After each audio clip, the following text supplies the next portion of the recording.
Good morning, and welcome to what I am going to be doing on a weekly basis, which I'm going to call it Salon Development. And the agenda for our show, well, that really comes down to you. I can cover whatever you would like us to cover in the coming weeks and coming months. But today I wanted to cover with you the Salon Success Map.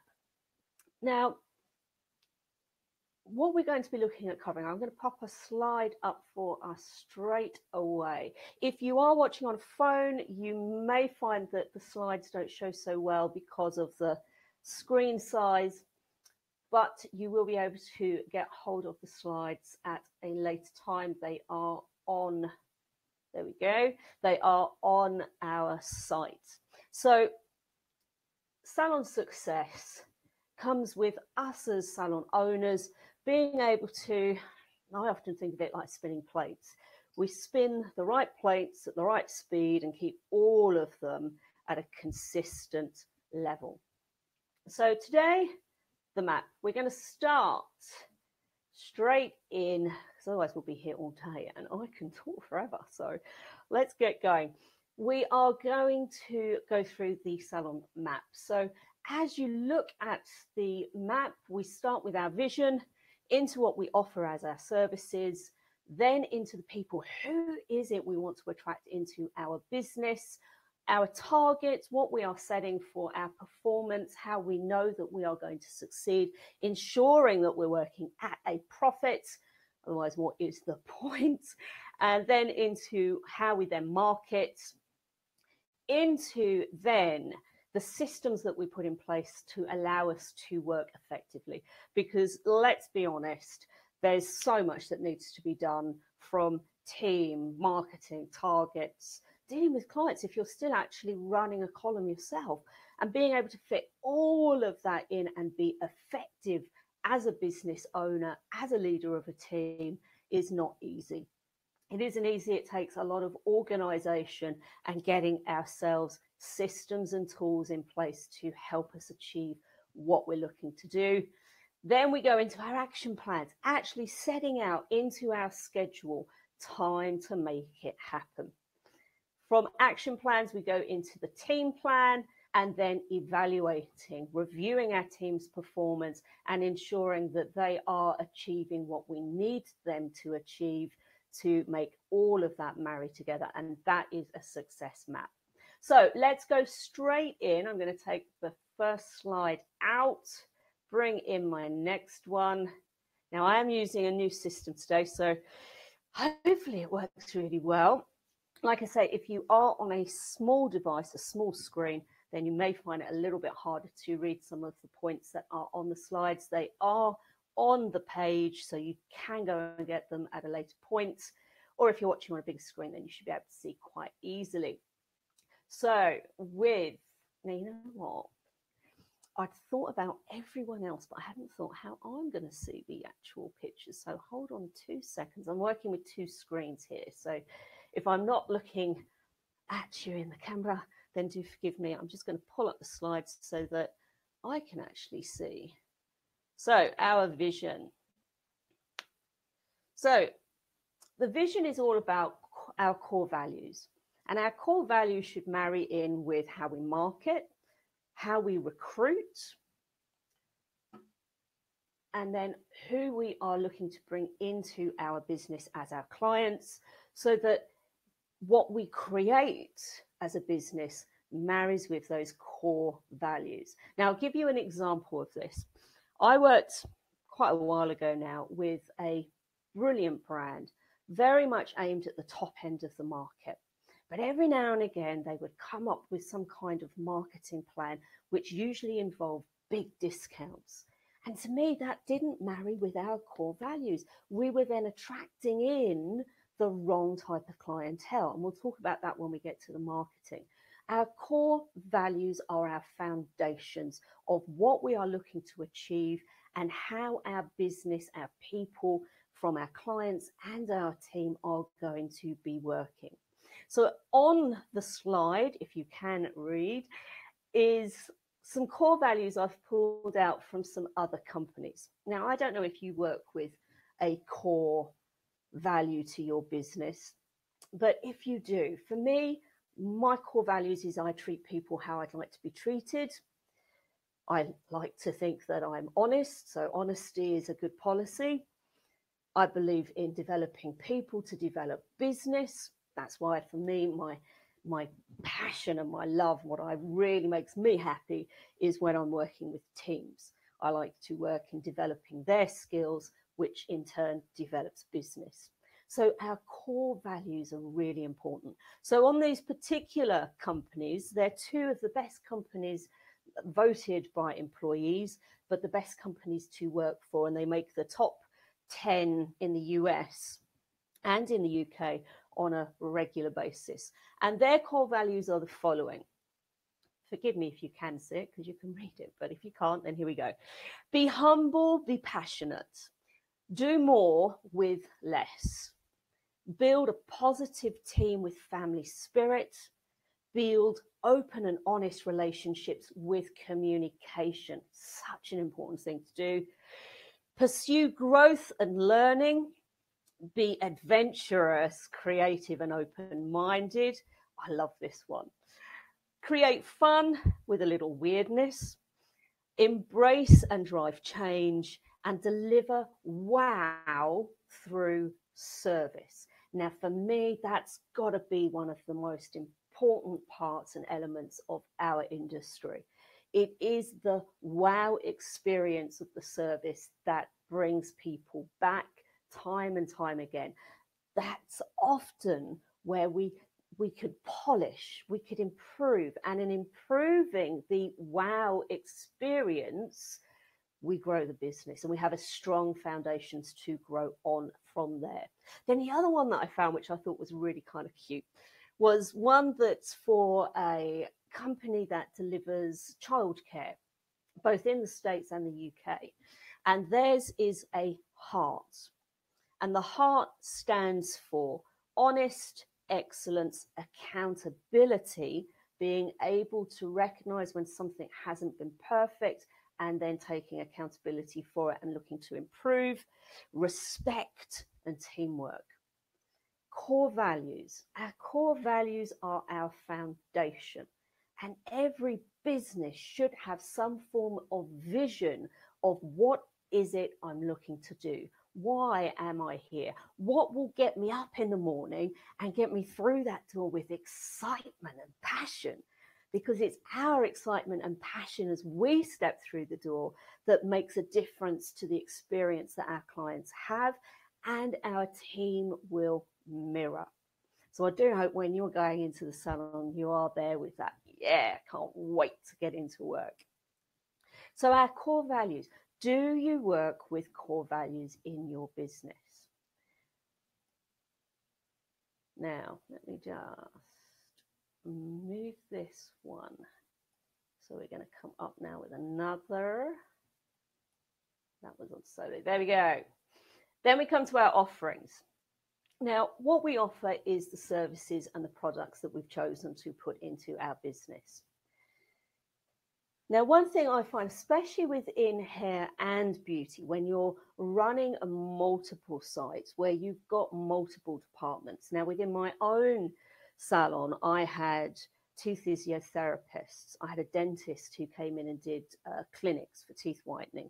I had proper qualified, a doctor and a nurse who came in to do injectables. Then we had nails, we had beauty, we had body, we had then hair, we had the whole shebang. Now, that often means that we're offering then a lot of services. So going back to our core values, if my core is that I'm going to be aiming to professional people willing to pay for professional services, quality, high standards, making sure then what I offer matches those values is really important. So within my own business, because of where I was aiming, and my aim was to be the skin professionals, the body professionals, the salon that you went to for quality service, quality products, quality treatments. Putting in then something that was, let's say like ear candles. Now, there's nothing wrong with them. I don't have anything against them. But within my core values, within my salon, that would not have been a service that I would look to have offered. Then we come to the how much do we offer? Because this can be a really difficult thing. When we offer too much, and I've talked about this before, but if you've ever stood, for an example, not that I stand there very often, if you've ever stood in the aisle to look at buying a nice bottle of wine for a Friday evening, there's so much choice. And what happens within clients' brains is it becomes overwhelmed. When we have too much choice, it becomes harder to make a decision. So do make sure that what you are offering matches your core values and you're not offering so much in the way of choice or the number of companies that you're working with that you're going to cause the client to feel overwhelmed. I can't make a decision because there's too much to pick from. It's a really important thing. I'm a great believer, less is more. I will get more clients to buy into services when I'm not offering masses and masses of choice. So one to just have a think about. Sometimes it's good to go and pull out some of our previous year's figures and just look at where are the core services, what are the product lines, the retail lines that I'm carrying that are the most popular. Because if we're carrying too much, it also means we're tying up our cash flow. And sometimes that can be a difficult thing. If you're trying to have retail stands full of 4, 5, 6 different product ranges, that's great if you've got the money to be able to do it. But if you haven't, then we can end up looking like Mother Hubbard. You know, Mother Hubbard goes to the cupboard and it's bare. And there's nothing worse than having bare shelves. You consider and think about reviewing how much you are offering to your clients, but that they match with what your core values are.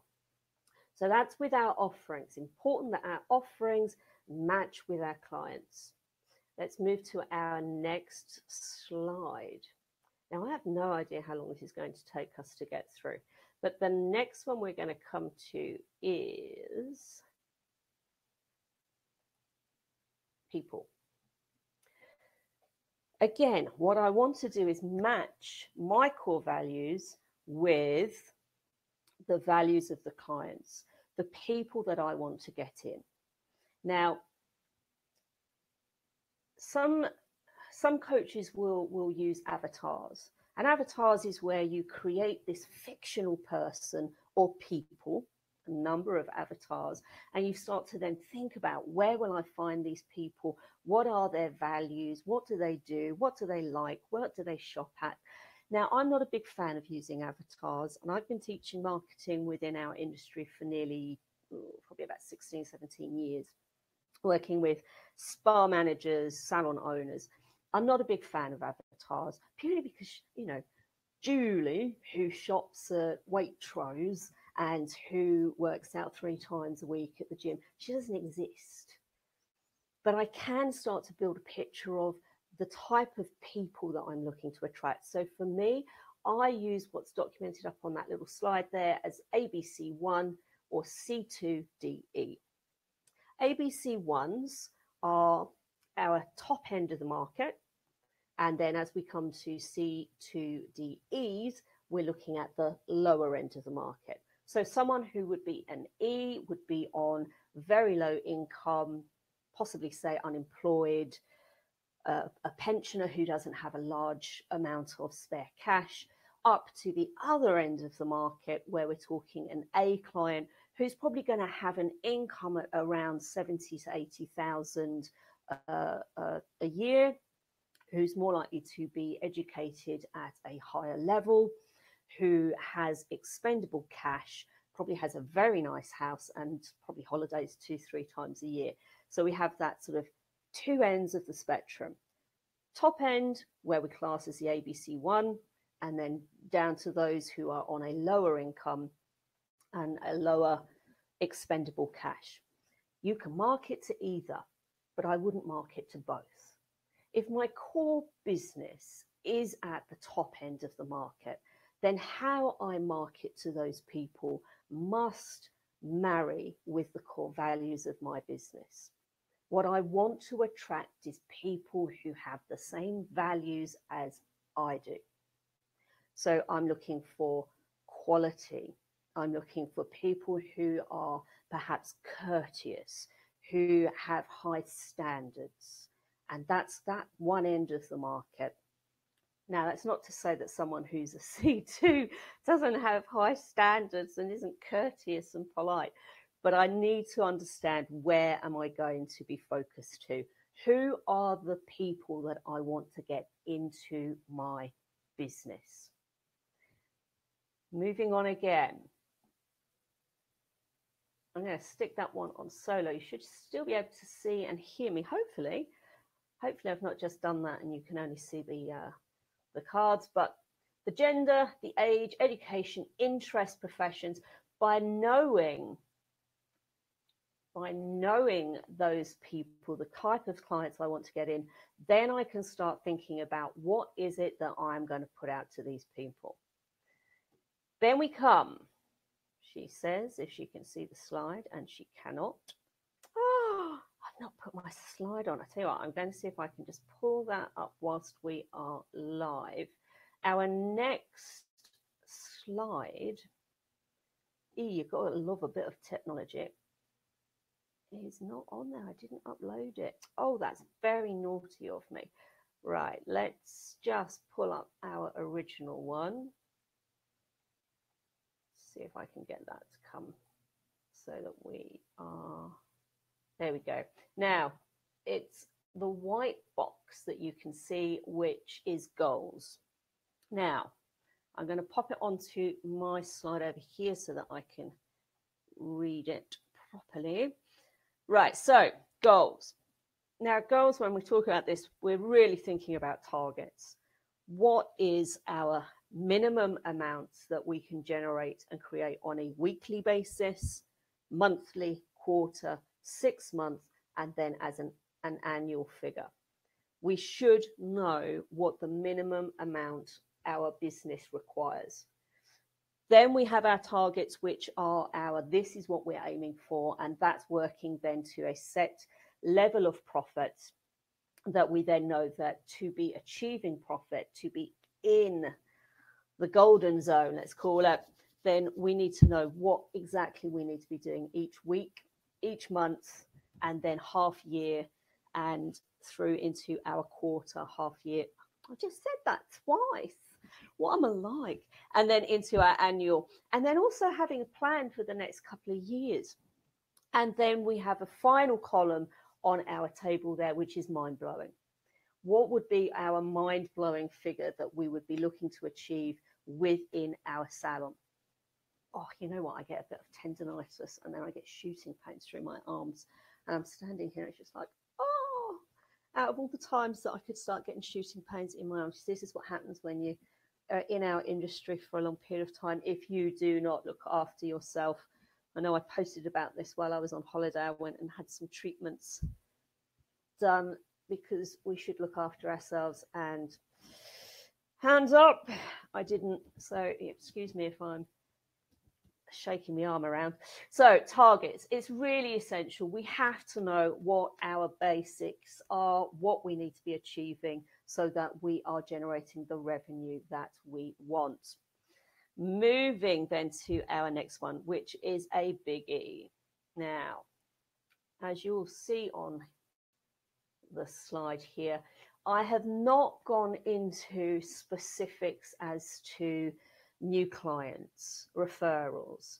There are set basic foundations that we need in our marketing, and that should include new client plans. You know, what is our plan? If someone comes through the door and they're a new client, that's an expensive person. They cost us 26% more than Mrs. Jones, who's walked in to have the same service. So we need to have what's known within marketing as bounce back promotions. In fact, I popped out over the weekend to a particular brand of it used to be more of a pharmacy, I suppose, but now it does all sorts, does include beauty products. And they gave me a bounce back promotion at the till, which I kept here. Oh, I managed to rip the corner of it off. But here is a bounce back. Now, I finished, I checked out, I paid for what I went in for, and they automatically gave me a £5 voucher for a particular skincare range. No, I'm not going to use. But that's a bounce back. What they are looking to achieve is to get me back as quickly as possible. And when it comes to new clients, please be careful that you're not there giving out great big wads of, here's the new price list, here's the referral cards for friends, here's another offer, here's a pamphlet on something. Don't overwhelm new clients with a big new client pack that's like this, giant sort of pack of paperwork, because the chances are we haven't built a relationship yet with that person, and most of that paper is going to go straight in the bin, which is a waste of our money. But having some form of bounce back to get them in as quickly as possible is key. You could give it as a voucher that's given out at reception. You could do it as a voucher and a follow-up email. And I would suggest there is around 3 to 4 emails that go out to our new clients quite quickly, so that we are looking to attract them back in as fast as possible. It's all about building that relationship, and the quicker we get them back into the salon is key. So having something like this as part of your foundation marketing is essential. But we can cover that perhaps on a later film, a later broadcast. We then talk about touch points, and that's what I've put onto the screen that you can see now. Touch points are how many times we are touching out into the marketplace. So on here, I've put some in red because to me, I think those are our core and most essential. And then we have a few other methods of touching out to our clients that I've also popped onto our list. So we are looking at which methods are you using, because it's no good just having, say, posters in the window. Using our social media and having posts going out to our clients, we need to have as many touch points as we can. So in a basic foundation, our marketing over a quarter, so if we take a 12-week period, we're running 1 to 2 promotions that run for a 6-week period. So if I have hair and beauty, I'm going to be doing 2 core promotions that run for 6 weeks, one within my beauty department, one within my hair department. It runs for 6 weeks, and then I'm using as many different touch points to make people aware of that promotion. So 2 key promotions each quarter for each department, depending upon what your offerings to your clients are. And then I need to look at how and where do I make the clients aware. Different touch points, increasing interest and getting more people to come in. So on here, we've got websites. If you have gone for, I am a top quality business, then when I go to visit your website needs to match the vision that I have of your business and your core values. So if you're going with quality and professional, then the website must marry in and must look absolutely top notch. Please do make sure that if you are putting things like offers onto your website, that once those offers are done, they are instantly removed. Website must marry. We can use then vlogs. Now this would be classed as a vlog. It is a video blog, informative, giving you information, something that's useful. And you should be using a vlog in your business. Video was the tool of the wealthy, but now anyone can use it. And video is the most powerful method of marketing available. So on here, you have got website, vlog. There should be adverts going onto your website for your business, for your promotions, what you offer. Video then can be used into our social media, communicating with our clients what we have on offer to them, whether it is a set promotion or just being informative. We have then email. Email, I think, is often underutilized by salons. We should have frequent email going out to our clients, whether we're doing a monthly newsletter, a reminder, an offer that is going on, putting on there the blog or the vlog that we have used to perhaps inform clients, whether it's about a product or a service. Utilizing email is so important. Letters and cards, well, it might seem really old-fashioned to actually just send out some letters or a nice postcard.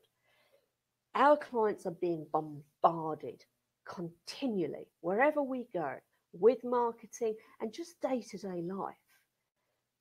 More people will get something through the post and are more likely to open it up and take a look at it.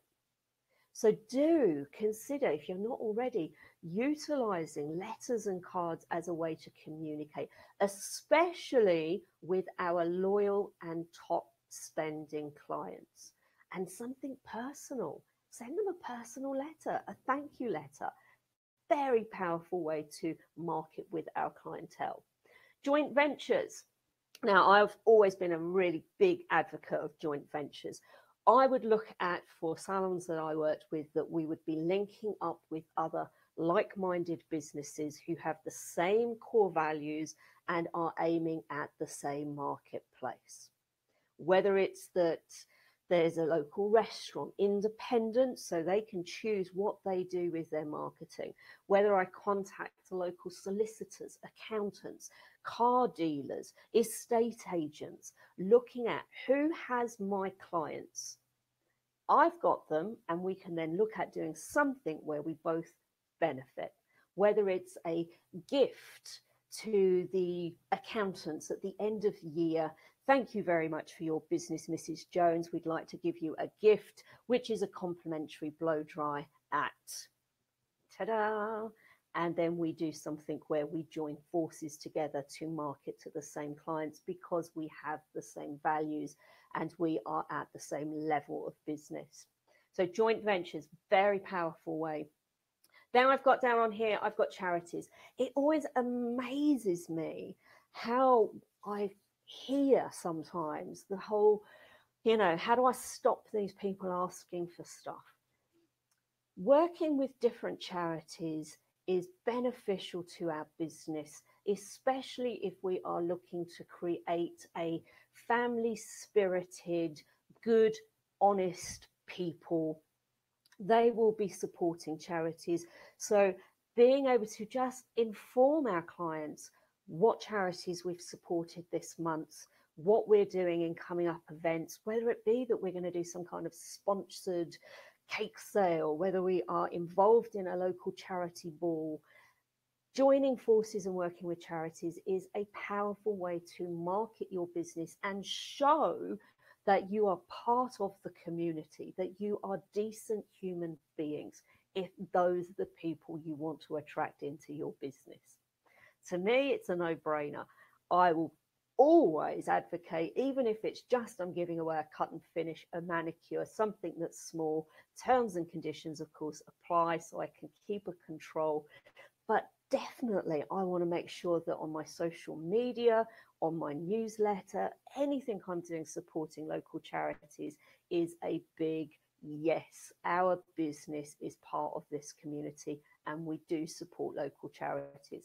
Not just charities, I would be looking, if I was back in business now, at the local schools and getting involved with my parents' association. In the UK especially, parents associations are always doing and looking for fundraising events, ways that they can generate money to support their school, to buy extra special things for the kiddies. And if most of my clients fall into that female 25 to 55, the chances are the majority of them either have children, have nieces and nephews, or are grandparents themselves. And so supporting your local schools is a great way of lifting up your profile and going, we support your local community. So do keep an eye out for those. Social media, of course, is an absolute must, but do make sure, again, it marries in with your core values. And it's not just posting stuff for the sake of posting stuff. Video, if you have social media, you need to be going live to your clients. Whether you do like I do utilize my time. I will make pre-recorded live videos. It does give me the advantage if I find that I've gone off track, if someone has appeared, because usually I do it when I'm walking the dog. So if someone else arrives, then often I'll hit stop and then I'll redo it again. It gives me that chance to just make sure I'm happy with what I'm doing, but also going live. Now, the advantage with video is that what you are presenting is who you are. Not everyone will like us. Not everyone will enjoy and like this film, and that's okay. Because the chances are, if they're sitting there going, I find her annoying, I don't like her, I don't like what she's got to say, the chances are we wouldn't work well together. Video allows us to present who we are and give those people the opportunity to go, you're not for me. Which means then we've not spent our time and energy bringing people into our business that don't match with who we are. So video is an absolute must. If you are not going live yet, then you need to be soon. Don't wait for your competition to get ahead of the game. Get in there, be brave. But you know, what's the worst that can happen? You might fluff your words. It really doesn't matter in the big scheme of things. But video, absolutely. Social media, live broadcasting is an absolute must. Then we come down a little further. I have got, let's have a look, window. Now, I'm a big believer in window marketing if you've got people passing you. Now, in the past, I've worked with anything from city centre right up in like the heart of the financial district. So stockbrokers, the sort of elite of the business world walking past the window, down to little farm communities, very small areas with not much passing traffic. If you have people passing you and you have got a window, you are paying extra on your rent for that window. Go big, go bold. There's no point in putting little posters. When people are walking past, our brain has the ability to take our vision down so that it can protect us, keep us safe so that we don't fall over, hopefully. But our vision becomes much narrower. So if they're walking and they're going straight past your business, if your window is not big, bold, strong and powerful, utilizing color and utilizing size, big posters, the bigger you can go, the better. Only with that will you get people to turn and look. And if you've ever had someone come and sit in your business, I speak with experience, and gone, oh, this is nice. How long have you been here? And you turn around and say, oh, the salon's been here for 5 years. And they're like, oh, it's invisibility. And we are invisible to people walking past us because of how our vision works. And only if you go big and bold are you going to get more people to walk in the door. It is a fantastic way to get clients without a huge investment of money. Make sure you've got some kind of window plan, and that window marries in with our quarter promotions. So window marketing, absolute must. Live events. Now, oh, I love live events. Live events are where we go out and we do something, or we bring people into the business. Whether we are doing skincare lessons, blow dry lessons, makeovers, whether we go to the local slimmers club or the local women's group or the women's entrepreneur group. We do some form of presentation, live event in which the focus is to get those people to either purchase something there and then, or we are looking to get them in for specific services. Live events, for me, I would be doing at least one every 6 weeks, once every 12 weeks if I'm limited on time. But do look at how can I utilize live events. It's a great way of introducing our clients to other services, developing their knowledge, showing our professionalism, our skills, and it does increase the amount of people who use our business. Live events are a great way of doing it. Final one then I'll talk about here, and then we can move to the next slide, is posters. If you are running promotions, within your business, you have core hotspots. They are key areas which we naturally will look at. They are generally at eye level. And I think the perfect measurement, when we look at perfect measurements, is around 5'4". So taking up from floor to ceiling, 5'4" is classed as eye level. And that is a key place and to the right-hand side. So any of you who've seen my work before, you'll know I talk about how at our reception desk on the right-hand side is always our promotions, what we are looking to currently retail or in service promotions is always there at reception and always on at our eye level. And that means just taking the time to go around and look through the whole of the business. Where are my key hotspots? And into those hotspots, whether it be a show card, a poster, some form of retail presentation, that's what I want to put in those hotspots. It's not just a, here is a poster in the window. It is looking at around the whole business. Those are our touch points. And every time we've had a touch point, so if our client has seen our newsletter come out on email, they've seen our promotions on social media, they've watched a video, then they're sitting in our salon and there is the reminder of something they've seen from us before, and they again are more likely to inquire, what's that about? How do I book it here? Is that what you're doing? You'll get more inquiries, and inquiries lead to sales. So that's our marketing in a nutshell on our little journey through the salon. I'm just going to close down one file over here and just pull up. Then we come to our systems, because that's all very well, Caroline, saying, you know, I've got to do all of these things, but there's only so many hours in the day. How am I supposed to achieve into all these things? And that's where we come to then putting our systems in place. And first on the top here, yes, this can be a case of, can I afford it? But sometimes it's a case, can you not afford to do it? And that's to outsource, utilizing other professionals to take on certain roles so that you can then focus on other activities. And for me, things like the designing of our posters, our emails, all of that can be done by outsourcing to a professional who you've just got to then communicate with. This is the promotions that are coming up. This is what I want on it. And then they go away and put it all together. If you are going to be doing the work yourself, then do make sure it is of the standards that matches with the core values of the business and the people that you're looking to communicate and get through into your business. But outsource. There is only so many hours in the day.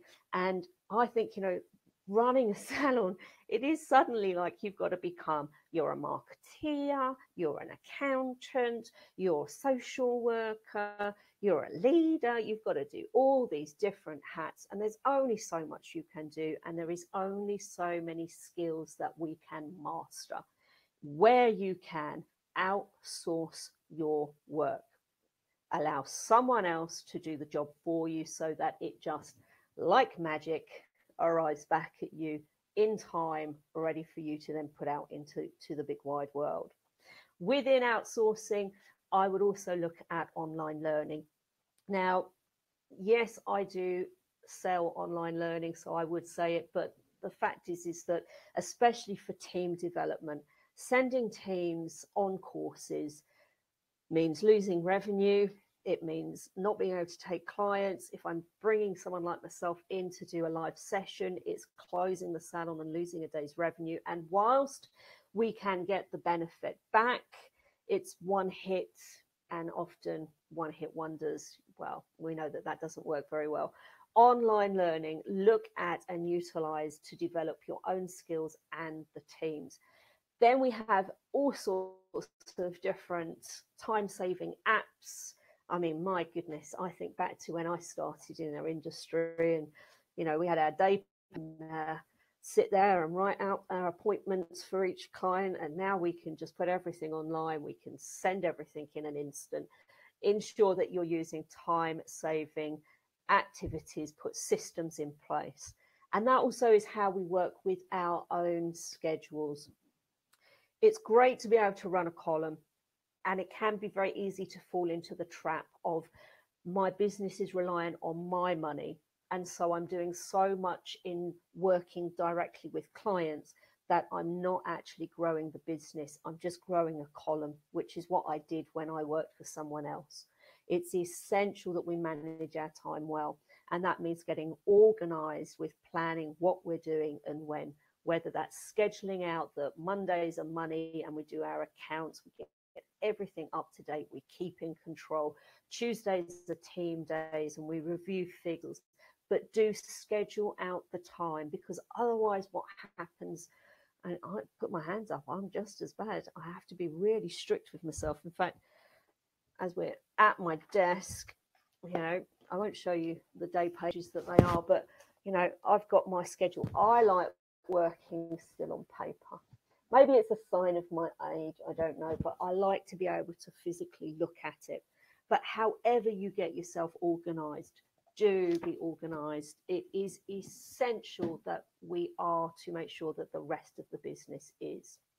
And then suppliers, ensuring that we are maximizing the support that we can get from our suppliers, whether it be we're using their marketing material, whether it be we're demanding our reps come in and do work with our teams, but utilize those people. They are there, and if they want more money from us, then they should be supporting us in generating it.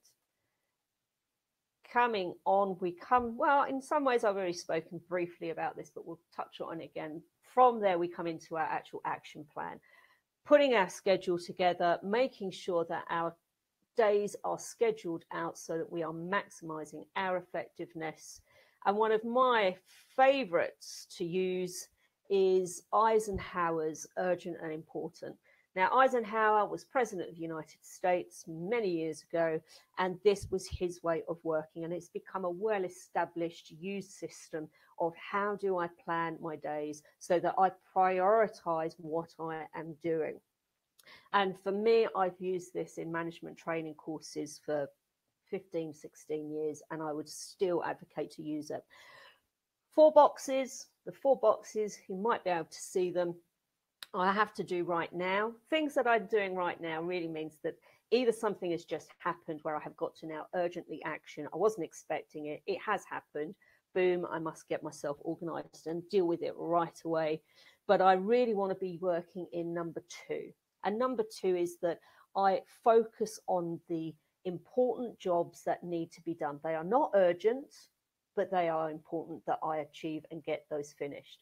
Now, for me, when it comes to things like my marketing and my training plans, I will always be looking to work 6 weeks ahead. If we're working where we've suddenly got to a point in the month, the day, where we're suddenly like, oh my God, look, tomorrow's really quiet. I've not got anything in place. I haven't produced my marketing material. I haven't put out my offers. And suddenly we're firefighting, which I have put conveniently on the slide. Avoid firefighting management.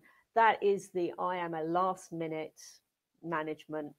I've got into a habit where I'm just not organized enough. And because of that, I am having to firefight. I'm looking at my week and thinking, oh, and then I'm doing last minute quick promotions to try and get myself busy. whereas having a plan and working in advance is the key. So our plan is always to be working in box number 2. I am always focused on doing the important things that make a difference, but they are not urgent. So I do hope that you are an organized manager. It makes a massive difference to our stress and a massive difference to our revenue. Coming then on to our next box, my favorite one, teams. Now, I love working with teams. I feel that there's a lot of support out now. It didn't used to be. If we go back 5 or 6 years, there were only a few business coaches working with salon owners. And now there's quite a few of us out there. But there's not a lot in the way of support for teams. And I think a team plan is key, because I could go in and work with a client, and I know how to keep that client. I know how to recommend to that client. I know how to get that client to get me more clients. But I've been in our industry for 30 years. We have people that are coming in who, through no fault of their own, either have worked in other businesses where they have not had the training and support to develop their skills in knowing how to succeed on the floor. And our colleges, they don't have the time, the education themselves to develop that part of the individual when they are studying. So our team plan is essential. You can run a great column. I could run a great column, but I might need another 9 people to be able to also do the same. And so team planning is all about how we develop the people. And to me, it is a key part of our success plan. So within a team plan, we have scheduled into our diaries appraisals. For me, appraisals, I've always trained and taught, we do a full appraisal every 12 weeks, so once a quarter. Halfway through the quarter, we have a catch-up meeting. So 6 weeks in, we're then looking to review what did we plan to happen. So if I've said we need to do certain training, that we've actually made sure that it's planned, it's in, it's booked, it's done. And we're having a catch-up to see how they have progressed. And it's all about progress, how they are developing over a period of time. I don't wait. If someone is new or underperforming, I don't just have my 6-week plan. I will be catching up on a weekly basis until that person is in profit. And only when they're in profit do I need to then put just my 6-week review meeting in. But I must catch up. I must communicate. Each day, part of my team plan, each day the team get their daily target. They're aware of their weekly target. I like to work with a countdown. So at the end of each shift, they go to their countdown sheet, which has everyone's figures on, and they remove what they've done today from their target so that the target shrinks, it gets smaller. It's a bit of a psychological thing, but it works brilliantly. We do a countdown of what we're doing on a daily basis. Training, training, training, training. Did you know? You probably did. It takes between 19 days to 252 days to learn a new habit. Everything that you can do, I can do, that requires very little effort is a habit. I think we tend to think of habits are, just bad habits. Anything we do. If you know how to brush your teeth, which of course you do, that's a habit. When you were little, you sat there and you probably had your mum brush your teeth to start with, and then you learn how to do it yourself. Tie your shoelaces, drive the car, cut hair, wax eyebrows, anything that you can do without having to think, without it being hard work, is a established habit. Our teams have to then learn through training, support and repetition, client habits. How do we address clients? How do I ask them when to come back in? How do I close a retail sales? All of those things are habits. 19 days to 252 days for our brain to establish a habit, and training is key. There must be a training plan within the business. Anyone who is new needs a long-term training plan, not just a oh, I've arrived, I'm new to here, and I've done training for a week, and now I'm just left to it. We review in our appraisals, we set out what needs to happen for our training plan for the next quarter, and we have training systems in place. That's for me why I put my training online, because I think it's important that salons have the ability to repeat, repeat, repeat until the habit is established. Training is the key to successful teams and a successful business, hands down. Then within our team plan, we have two very important things: incentives and fun, fun, fun. We learn faster when it's fun. We enjoy coming to work when it's fun.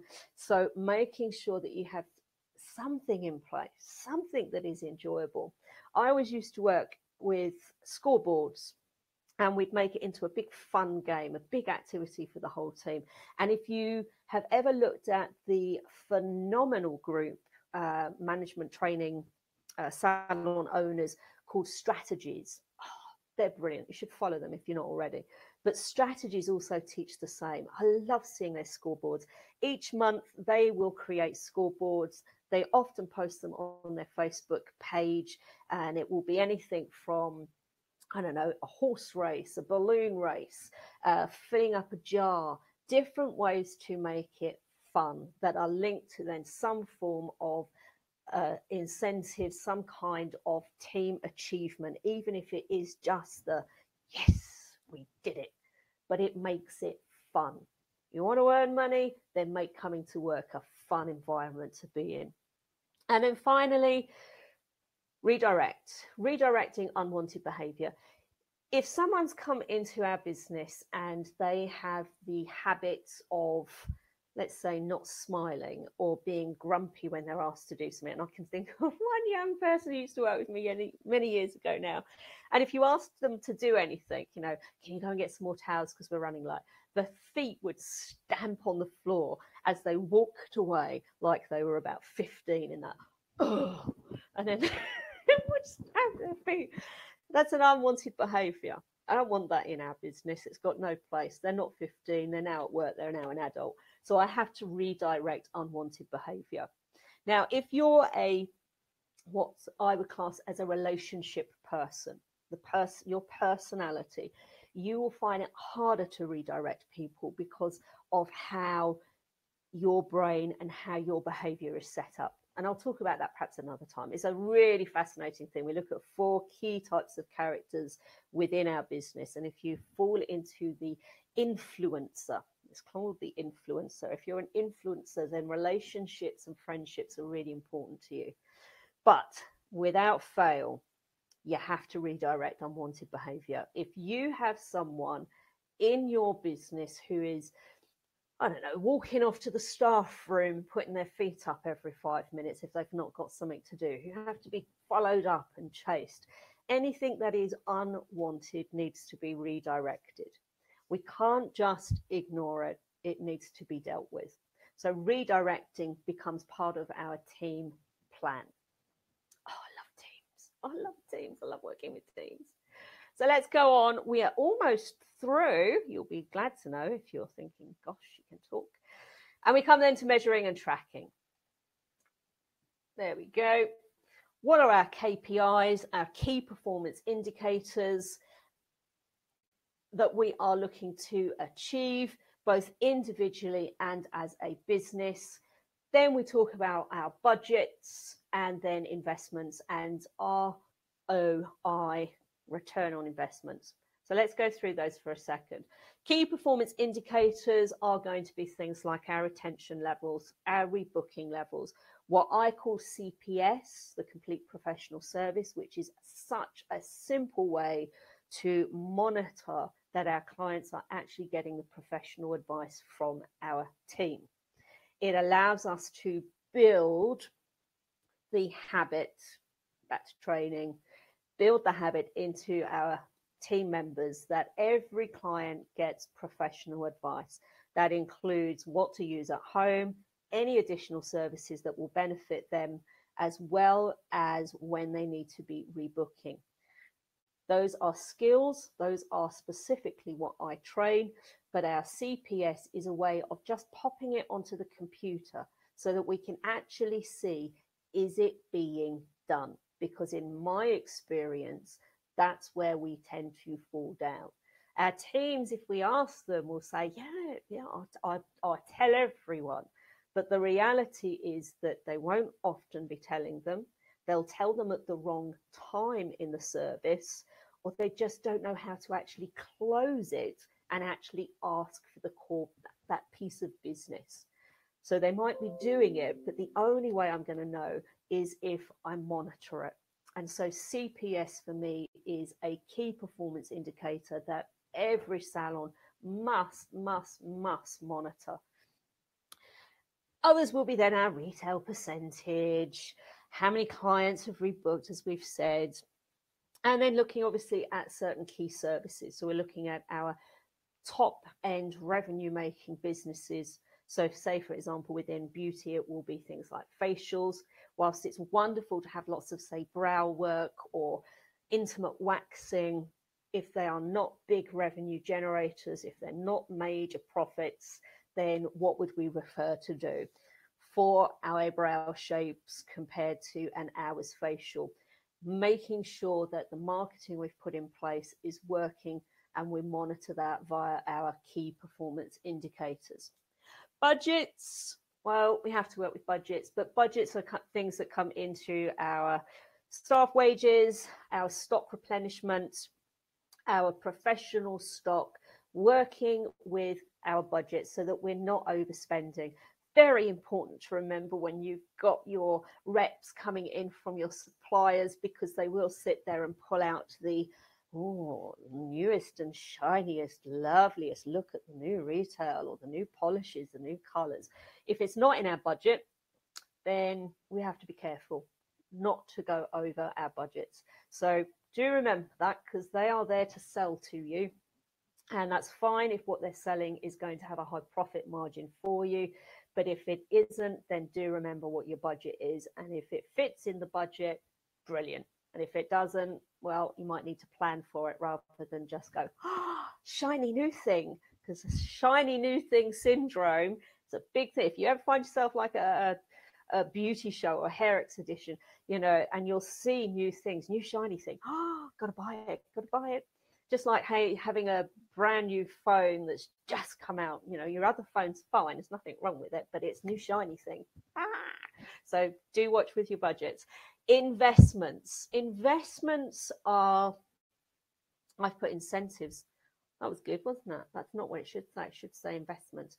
Investments are training and marketing. They are not something we budget, they are investments.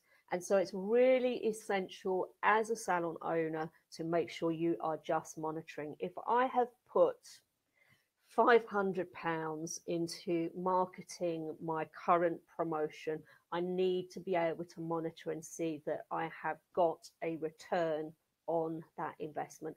And the same goes for training. Whether you're sending someone out to a supplier for a day's training, whether you're bringing someone in, or whether you utilize something like my online course, there must be a return on that investment. If you're putting 500, £1,000, whatever it is that you go into that investment, then you need to have a strong return, and we should be monitoring that as well. So there we go. Now, I have a feeling that, that brings us to the end. So let's just bring up that initial. There we go. So that's a success map. That's how we should be working with our business. We have our vision, what we offer, the people we're looking to attract. And please, when you're looking at who you're attracting, please do consider and think about those core values.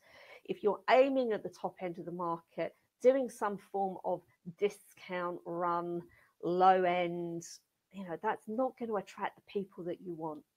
Have your goals, have those set figures that you must be working towards. You have your minimum, which allows you to keep the doors open and have a small profit.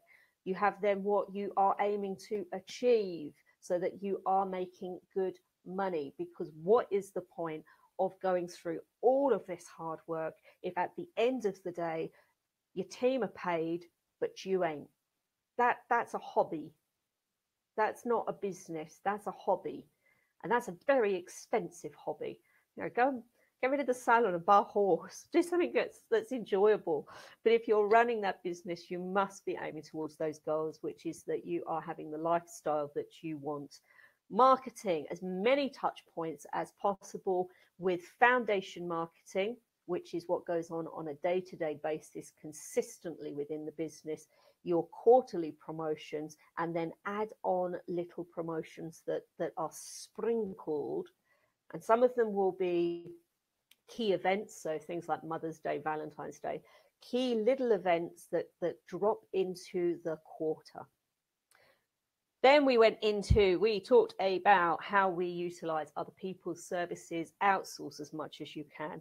Seriously, get yourself to a point where you can just go, my core time should be spent on important things that will generate revenue within my business. And designing a poster, yeah, that is important, but I can outsource it. Try as much as you can to get to a point where you can outsource those things to professionals and you can spend your time on other key parts of your business. Action plans, get those action plans into place. Manage your diary, manage your time. Don't just run a column if you are with clients. Make sure that you are utilizing an action plan. I used to have mine on the wall. Like I said already, I like to have visual where I can see it, I can write it on, I can add, I can change. Have some form of plan to how you structure your time and your day. Team. The more you develop the people, the more revenue they will generate, the easier it is in running the business. The development of your team is key. And then monitor, review, improve, develop. The end of each marketing activity, review it, look for what worked, repeat it. I hope that gives you an insight and a starting point onto a success map. I hope you found it interesting. I will be doing more. If there's anything particular that you would like me to cover, then do let me know. I used to, in the past, run 2-week full-time salon owner courses on management developing, understanding all the skills that you need. So if you want me to cover something specific, feel free to comment below or send me a private message. Lots of people tend to send me private messages. So if there is something you feel you need to develop, this is salon development. This is your ability to ask for support, ideas, tips, techniques, then please do let me know. On the website, you will find, I'm just going to take this to solo. I don't know if you can see it well enough there. For me, my values are develop the people to grow the business. If you go over to the website, you can sign up to the newsletter where you'll get more exclusive tips, techniques, and eventually there will be an exclusive show for those who are on the newsletter. And you will always be the first to know when Salon Team Training is open for enrollment. The next enrollment time is the end of May. It will exclusively go to those on the newsletters first and those on a waiting list. I do tend to keep it to a smaller number of people because then I can give more attention, but we'll expand that over time. But Salon Team Training is an online training system that teaches teams how to work with what I call the 4 R's of revenue: retail, retention of clients, recommending additional services, cross-promotion upgrading, and how to get more clients to refer. Specific program just for salon and spa teams. Enrollment will be end of May. If you do enroll to the newsletter, you'll get a nice little bundle of freebies, including a £30 voucher that you can use on the video store. Later in the year, because video is so important, and for me, I've been working in film and video production now for about 7 or 8 years. I am teaming up with the production company I work with, and we're going to be doing a new course called the Salon Film School, where we will go through everything you need to know in producing advertisements, live broadcasting, what equipment you need, how to script, what films you should be prioritizing to get onto your website and into your business. So do keep an eye out for that. I will be back here next week. If there's something particularly you want me to cover, then do let me know. Otherwise, have a fantastic Monday, and I will speak with you soon.